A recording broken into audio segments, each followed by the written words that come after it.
தோழி இருப்பாள். அந்த தலைவிக்கு ஒரு தாய் இருப்பாள். ஒரு தாய் இல்லை, 2 தாய் இருப்பாள்.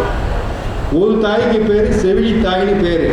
அவள் தான் இந்த மாதிரி இடங்களுக்கெல்லாம் வருவா போவா, அவளை தேடி போவா, எல்லா விஷயமும் சொல்லுவாள். செவிலி தாய் அது உற்சவர் மாதிரி. நற்றாய் அப்படின்னு ஒரு தாய் இருப்பாள். அவள் வீட்டுக்குள்ளே இருப்பாள். அவள் வந்து கௌரவாய்க்கு தான் அப்படி ஓரமாக நின்றுட்டு போயிடுவாள். அவ்வளோதான் நற்றாய். செவிலி தாய் தான் எல்லாத்தையும் பேசுவாள். அப்படி இருப்பாங்க. இந்த செவிலித்தாய் திருமணமாகி நம்முடைய மக போயிருக்காளே புருஷன் வீட்டுக்கு, எப்படி குடும்பம் நடத்துறான்னு பார்க்க போனாங்க. அப்போ நடக்கிற காட்சி தான் சமையல் கட்டில் முடிவையில் பிசைந்த காந்தல் மெல்லுரல் கழுவுறு கலிங்கம் கழாது உடியி அப்படி அட்டு பிடிச்சி போய் கிடக்கு. அந்த உடியி அதை தாளிக்கிறான். இந்த தானித புகை இருக்குல்ல, அது குவளை முன்கண்ணில் அப்படியே வந்து கண்ணீரை வரவழைக்குது. அப்படியே இந்த பெண்கள்லாம் பெரும்பாலும் அதிகபட்சமாக சுடுதண்ணி தான் வச்சு பழகிருப்பாங்க பிறந்த வீட்டில். அதுக்கப்புறம் மிச்சம் பூரா அங்கே போய் பழகிக்கிறது தான். டெஸ்டிங் போடலாம் அங்கே தான் ஆனாகும். அவன் தான் அந்த நேரத்தில் நீ என்ன தொட்டு கொடுத்தாலும் ஏனது நீ கைப்பட்டது ஏனது சுவைப்பினும் அது அமிர்தம் குறையுமான்னு தொல்காப்பியர் சொல்லி கொடுத்துருக்காரு. அப்படி பாராட்டணுமா, அமிர்தம் மாதிரி வைக்கணும், என்னத்தையாக கொடுத்துட்டேன் அப்படின்னு. அந்த நேரத்தில் அப்படித்தான். அப்போ அங்கே போய் அவள் குவளை முன்கண் குய்ப்புகை கழும தான் துளந்து அட்ட தீம்புளிப்பாகர், தானே சமைத்து தீம்புளிப்பாகர் அந்த மோர் குழம்பு எடுத்துட்டு கொண்டு வந்து கணவனை உட்கார வச்சு அவனுக்கு சாப்பாடு சோறு வச்சு குழம்பு ஊற்றுறா. நம்ம பிசைஞ்சு அடிக்கிறான். குனிஞ்சதில் நிமிராமல் உட்காந்துருக்கான். அது அப்படித்தான் இருப்பாங்க. முதல்ல கல்யாணமான புதுசில் அவள் குழம்பை ஊற்ற இவன் போதும் கூட சொல்லாமல் பிசைஞ்சு அடிக்கிறான் பாருங்க. அப்போ அப்படி சாப்பிட்டோன்னு ஒரு சிரிப்பு அவன் முகத்து வரைக்கும் வருது. இவன் பார்க்குறா, தான் துளந்து அட்ட தீம்புளிப்பாக கணவன் மகிழ்களின், அவன் சாப்பிட்ட கணவன் மகிழ்களின் நுண்ணீரின் மகிழ்ந்தன்று ஒள்ளுதல் முகனே. ரொம்ப சந்தோஷமா நெற்றி வியர்வை மகிழ எப்படி சிரிச்சுக்கா பாருங்களேன். வாய் அப்படிலாம் கிடையாது. நுண்ணிதின் மகிழ்ந்தன்று ஒள்ளுதல் முகனே.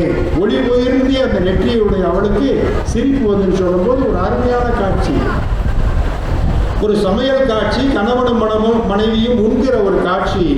இதை பார்க்கும்போது எல்லாருக்கும் ரொம்ப மகிழ்ச்சியாக இருக்கிறது.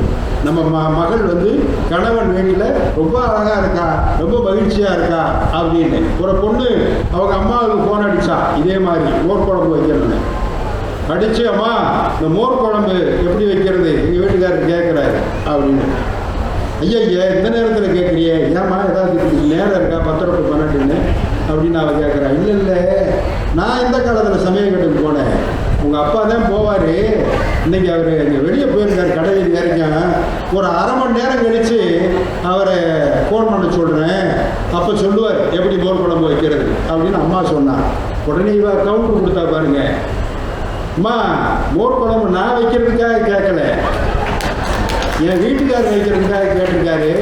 அப்பா வந்தால் டைரெக்டாக அவருக்கே ஃபோன் பண்ணி சொல்லிக்கிற சொல்லு வருக்குமா முடிஞ்சு வச்சு. மோர் குழம்பு எப்படி வைக்கிறாங்க பாருங்க. தான் குழந்தை அட்ட தீம்புளிப்பாக இனிதன கணவன் உண்டலின் நுண்ணிதின் மகிழ்ந்தன்று ஒல்லுதல். இந்த மாதிரி கணவன் மனைவி எல்லாம் ஒன்றா உட்கார்ந்து சாப்பிடுகிற ஒரு அழகு, அந்த காட்சி, இதெல்லாம் எதுக்காக நம்ம சங்க இலக்கியம் சொல்லுதுன்னா, உட்காந்து சாப்பிடும் போது இப்படியெல்லாம் உட்காந்து சாப்பிடணும் எல்லாம். அப்போ தான் என்ன இருந்தாலும் சூடாக சமைச்சு கொடுக்கும்போது அவர்கள் மகிழ்வதும் இவர் மகிழ்வதும் இதை பார்த்து மகிழ்வது எல்லாம் சிறப்பாக இருக்கும், சிறப்பாக அமையும். அப்படி அந்த மாதிரி அமைப்பை பார்க்கும்போது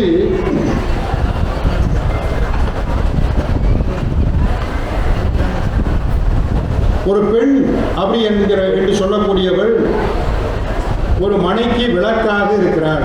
மங்களம் என்ப மனை மாட்சி, மற்றதன் நன்கலம் நன்மக்கட்பேறு என்று திருவள்ளுவர் சொல்றார்.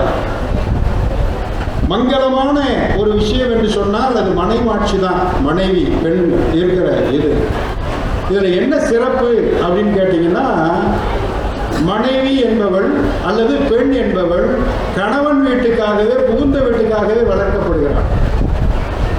அவள் பிறந்த வீட்டுக்காக வளர்க்கப்படுறதே இல்லை. அதை நம்ம ரொம்ப கவனமாக வச்சுக்கணும். அவள் புகுந்த வீட்டில் தான் வளர்வதற்காக வளர்க்கப்படுகிறாள். அதனால தான் கவனமாக வளர்க்கப்படுகிறாள். அதை செய்யணும் இதை செய்யணும், போன இடத்துல இப்படி சொல்லி சொல்லி சொல்லி சொல்லி சொல்லி அவங்கள வளர்த்துக்கிட்டு இருப்போம் பெண்களை. ஆடவனை வளர்ப்பதை பற்றி நம்ம கவலையே படுறதில்லை. அந்த மாதிரி நிலைமைகள் இருக்குன்னு சொல்லல.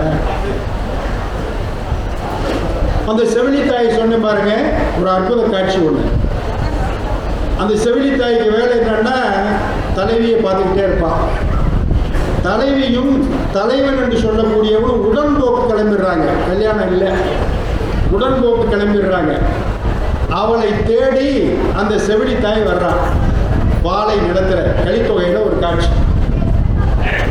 ஒரு இளைஞனும் இளைஞியும் இந்த வழியாக போகிறத பார்த்தீங்களா ஐயா, பார்த்தீங்களா ஐயா, பார்த்தீங்களா ஐயான்னு அந்த தாய் பரிதாபத்தோடு கேட்டுக்கிட்டு போய்கிட்டே இருக்கான்.